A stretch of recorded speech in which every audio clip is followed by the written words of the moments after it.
Vamos a ver los tipos de ecosistemas acuáticos.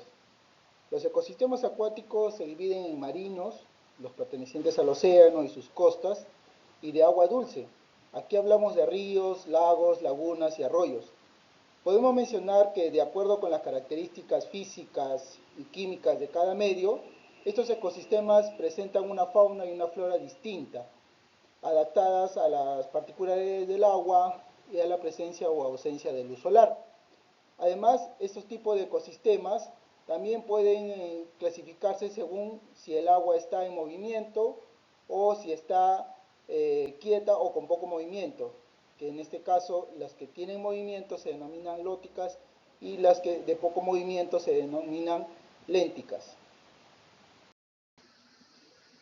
Vamos a ver también factores abióticos del ecosistema acuático. Los factores abióticos son aquellos factores no vivos que influyen en el desarrollo del ecosistema acuático. Entre ellos encontramos la temperatura del agua, la salinidad, la luz y los nutrientes. Estos factores determinan la presencia y distribución de los seres vivos que habitan en esos medios. En el caso de la luz, que es un factor abiótico fundamental para los ecosistemas acuáticos, ya que la fuente de energía primaria, ¿no?, es esta fuente de luz y la necesitan la mayoría de los organismos fotosintéticos. La luz también afecta la distribución de los organismos en el ecosistema acuático, ya que algunos prefieren áreas más iluminadas, mientras que otras especies prefieren áreas un poco de mayor oscuridad. Sobre la temperatura podemos indicar, ¿no?, que los organismos acuáticos tienen diferentes rangos de temperatura óptima y tolerancia, lo que significa una variación en la temperatura. Esto puede afectar también su desarrollo y la supervivencia de estos organismos. En el caso del pH, los organismos acuáticos tienen diferentes rangos de pH óptimo y por ende también la tolerancia que ellos puedan tener a este cambio de pH.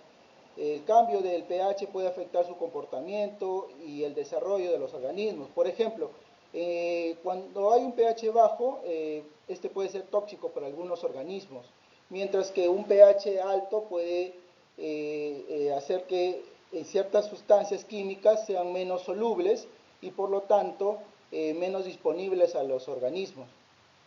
Ahora, respecto a la salinidad, pasa lo mismo que con la temperatura y el pH. Algunos organismos pueden sobrevivir en agua dulce, mientras que otras necesitan agua salada para vivir. Un cambio en la salinidad puede afectar la densidad del agua y esto, por lo tanto, la distribución de los organismos en el ecosistema acuático. Finalmente, otro factor importante son los nutrientes, como el nitrógeno y el fósforo, que son fundamentales para el crecimiento y el desarrollo de los organismos acuáticos.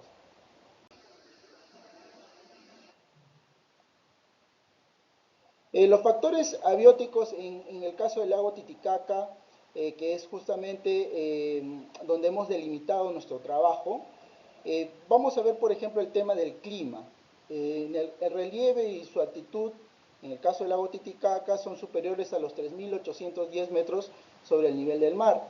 Esto hace que el clima del altiplano sea frío y aún durante el verano este se mantenga frío. No obstante, la presencia del lago Titicaca constituye una fuente de humedad y un elemento que tiene un efecto moderador del clima.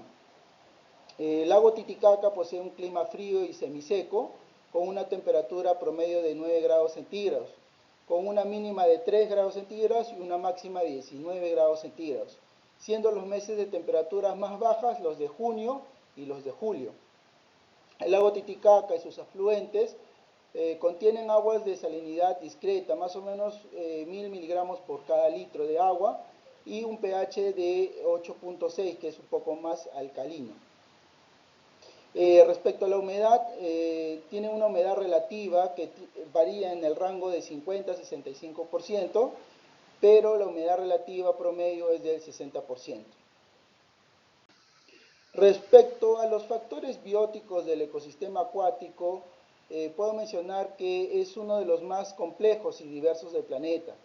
En él se pueden identificar diferentes factores bióticos que influyen en su funcionamiento y en la distribución de las especies que habitan en este ecosistema. Vamos a ver tres principales factores bióticos. Uno de ellos son los productores, que son organismos que sintetizan materia orgánica a partir de sustancias inorgánicas.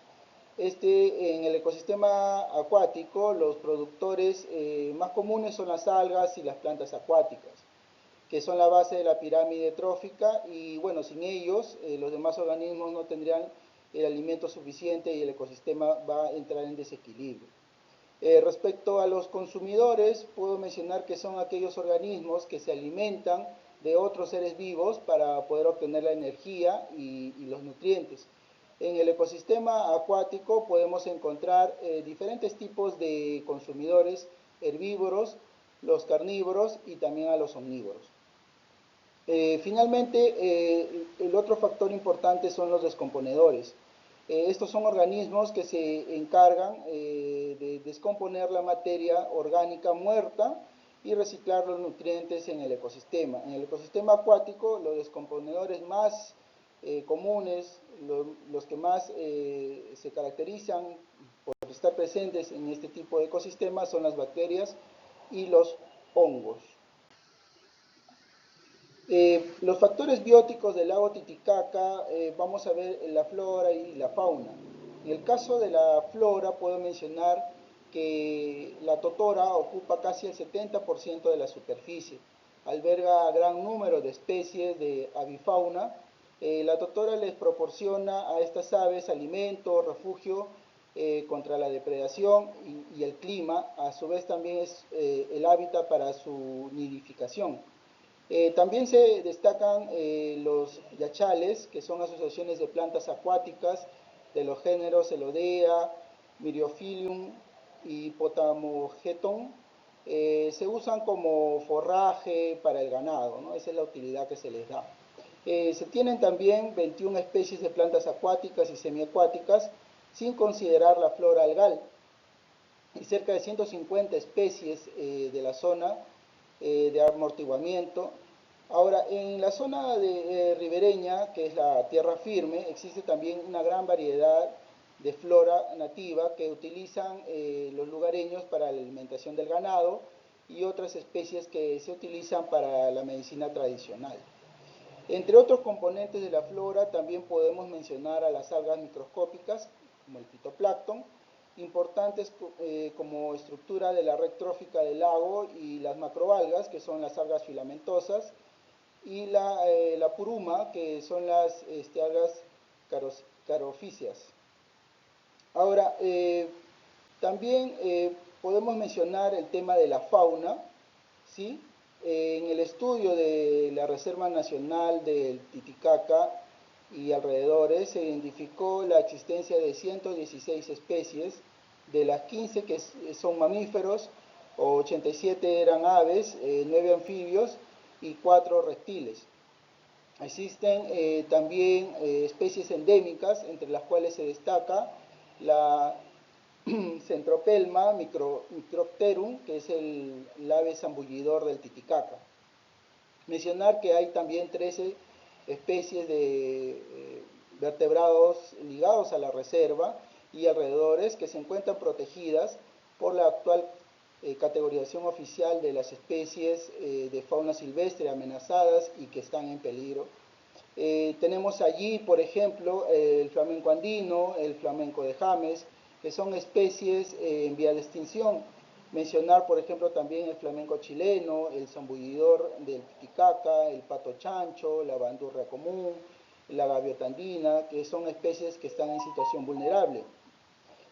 Podemos también indicar el pato cordillerano, la rana gigante del Titicaca, que son especies que están en situación indeterminada, y algunas especies de peces que también pueden destacarse son de los géneros Oncorhynchus y también de Basilitiex, que son las truchas y los pejerreyes, que son especies que se utilizan para la alimentación humana y contribuyen en el desarrollo local, ¿no? De las poblaciones que están asentadas en las riberas del lago Titicaca.